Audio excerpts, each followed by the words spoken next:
Assalomu alaykum. Kecha bir narsa aytib bermoqchi edim. Ovozim bo'g'ilib qolgan.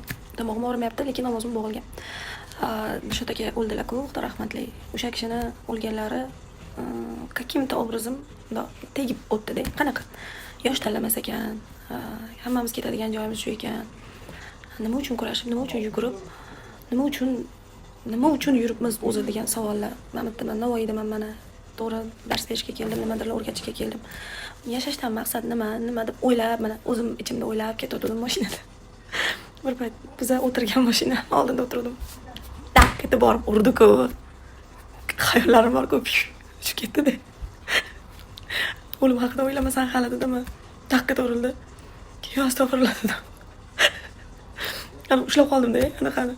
Orqada Madinani sumkalari otilib ketib, telefon kamera o'yna endi menga urishib ketdi taksistga ham. Endi bir hisobdan o'ylayotgandim, to'g'ri o'ylayotgandim, lekin bugun sen u haqida emas, bugun dars berish haqida, bugun kelgan maqsadingni qilib, keyin bu narsalar haqida o'yla dedimi? Ish qilib. Hozir kulib eslayapman, o'sha payti strashniy edi. Unaqa strashniy urilmadi-yu, kutilmagan voqea bo'ldi. Svetoforda bitta mashina turibdi va o'sha mashina orqasidan borib uryapmiz. Boshqa yo'q. Shoshib qolib, desa edi.